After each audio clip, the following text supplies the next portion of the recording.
Boosie just dropped a bombshell. He announced a pool party, and the internet went absolutely crazy. But here's the thing, nobody is talking about what Boosie accidentally revealed in his own words. Because while everyone was arguing about trans women being banned from his party, Boosie quietly said something that exposed a much bigger secret. He said, and I quote, "I am protecting people. I am protecting a lot of people's reputations." Now stop right there. Protecting who exactly from what? And why does a pool party even need that kind of protection? That is exactly what we are breaking down today. And trust me, by the end of this video, you are never going to look at Boosie's party the same way again. For everybody going nuts about me not wanting at my party, it's the same thing if they say no alcohol in the building.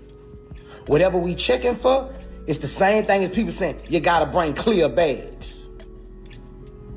It's the same thing when you go in a restaurant and they say no rips in the jeans, no hats on. Okay, so on the surface, Boosie's argument sounds completely reasonable. It is my party, my property, my rules. He compares it to a restaurant that says no ripped jeans or a venue that says no alcohol, simple property rights, simple personal choice. And honestly, a lot of people agreed with him on that point.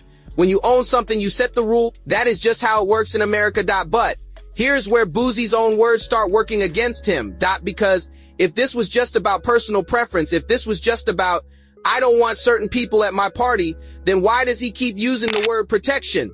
That word is doing a lot of heavy lifting in this conversation, and most people completely skipped right past it. Simple as that. I don't want nobody licked and tricked. You know, I'm protecting people. I'm protecting a lot of people's reputation.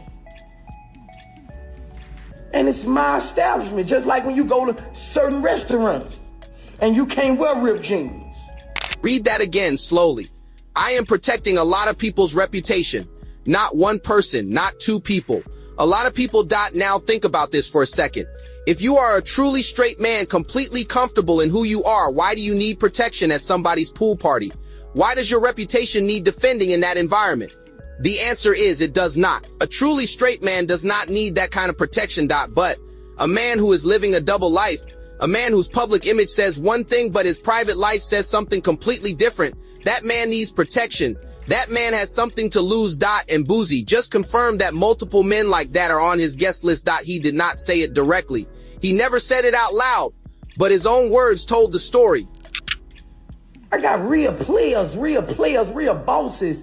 I mean, football people, NBA people, attorneys, rappers. You know, that's my establishment. If I'm not going for it, I'm not going for it. Football people, NBA people, rappers, attorneys. These are the men coming to Boosie's party. These are also the men who Boosie says need to be protected. Now let us talk about something that everybody in the culture knows, but nobody wants to say out loud. DL culture, down low culture, is not a secret in the entertainment industry. It has been discussed in books, in interviews, on podcasts, by people who lived it and by people who witnessed it firsthand. DL means men who are publicly straight, men who have girlfriends or wives, men who rap about women, men who build entire careers on a masculine straight image. But privately, behind closed doors, they are living a completely different life. And the reason this culture exists is simple. In hip-hop and in professional sports, if you come out publicly, your career is finished. Your endorsement deals disappear overnight. Your street credibility is gone. Your entire brand collapses. So these men hide. They stay in the shadows and they attend parties exactly like Boosie's party, where their secret stays protected. That is the world Boosie is describing, whether he realizes it or not. Now here is where this story gets even deeper, because Boosie then brought up a name that most people heard but did not really sit with. He brought up Chingy. And if you know the Chingy story, you already understand exactly what Boosie is really scared of.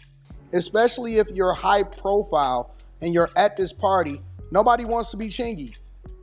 Because Chingy, and a lot of y'all may remember this, is one of the people in our history whose career was basically canceled because they were saying that he was with a trans person, but that person actually lied on him.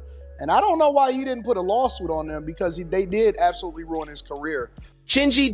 Back in 2003, Chingy was one of the biggest names in hip-hop, right? Third Holiday and back-to-back platinum records. The man was on top of the world. Then in 2007, A trans celebrity publicly claimed that she and Chingy had been romantically involved. Chingy denied everything, completely and loudly denied it. It did not matter.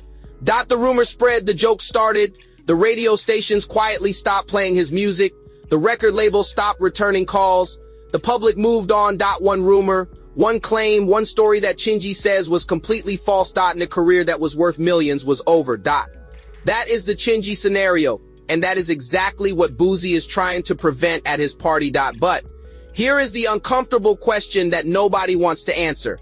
If all of these high-profile men coming to Boosie's party are genuinely and completely straight, then why are they scared of a Chingy situation happening to them? A truly straight man at a party, even if a trans woman is present, has nothing to worry about. There is no scenario where his reputation is at risk. But a man who has something to hide, a man who might actually be tempted, that man has every reason to be scared. And that man is exactly who Boosie is building this protection system for. Me, myself, personally, I feel like it's his party. If that's not what he want, then that's not what he want to see. He just don't want, he said he don't want people to be getting licked and treated.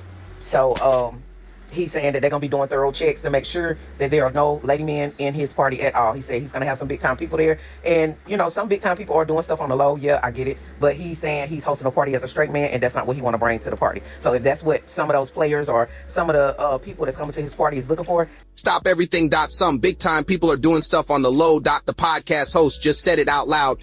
On camera, plain as day. This is not a conspiracy theory. This is not gossip from some random person on the internet. This is someone directly connected to the culture, openly confirming what has been an open secret for years. There are high-profile men, big names who attend Boosie's parties, and some of those big names are living double lives. And Boosie, by trying to protect them, just accidentally put a spotlight on the entire situation. Think about the logic here. If nobody at the party was on the DL, there would be nothing to protect. There would be no reputation at risk. There would be no reason to check people at the door. But Boosie is doing checks at the door. He said it himself. Thorough checks.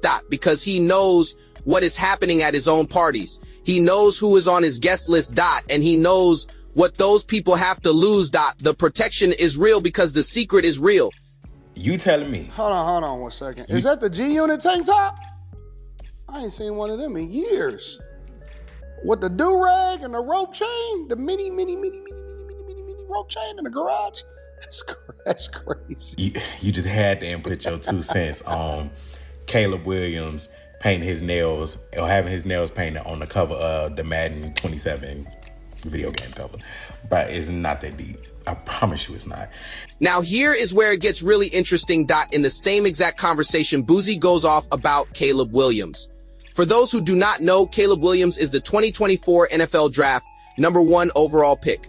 Chicago Bears quarterback, one of the most talented young players in the entire league. And on the cover of Madden 27, his nails are painted. Boosie could not let it go. He had to comment, had to give his opinion, had to make it a whole thing. Now ask yourself this: why a man who is completely secure in his own identity does not care about another man's painted nails? It does not affect him. It does not threaten him. It has zero impact on his life whatsoever. But when something triggers a very loud and very angry reaction, psychologists call that projection. You react the hardest to things that make you uncomfortable about yourself. You call out loudest the things you are most afraid of seeing in the mirror. Boosie going this hard about painted nails in the same breath as talking about protecting DL men at his party is not a coincidence.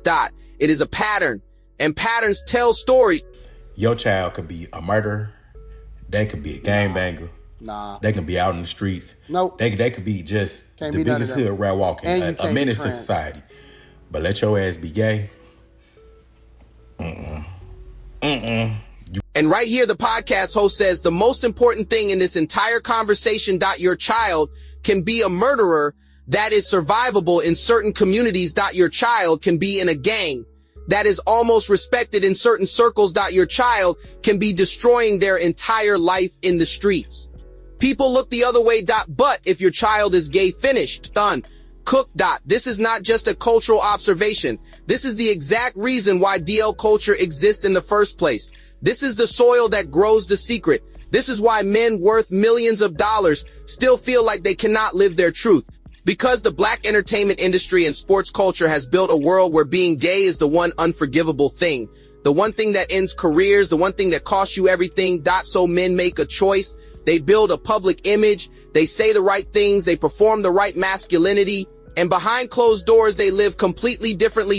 And Boosie, who grew up inside this exact culture, is now running security for their secrets at a pool party in 2024. The irony is almost too much. At this point, I firmly believe that a part of Boosie's marketing strategy in order to keep him relevant is to type in all caps to us whenever he sees. Is that the 50 Cent G Unit? Feminine publicly.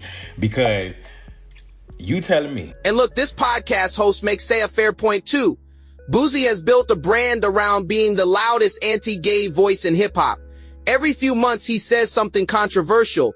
The internet reacts, his name trends. He stays relevant. Is some of this calculated? Possibly. Maybe even probably. But here's what makes the situation different from the usual Boosie controversy. This time, in his own words, he revealed something real.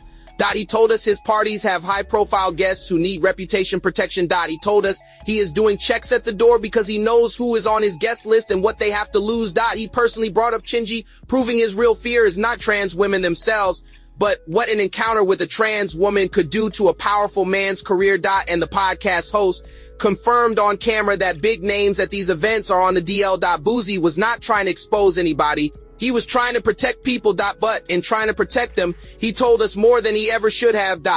So here is the question we're sitting with. Who are these big names, these football players, these NBA stars, these rappers and attorneys who needed Boosie to run security on their secrets? They know that Boosie's explanation just put more eyes on them than any trans woman ever could have.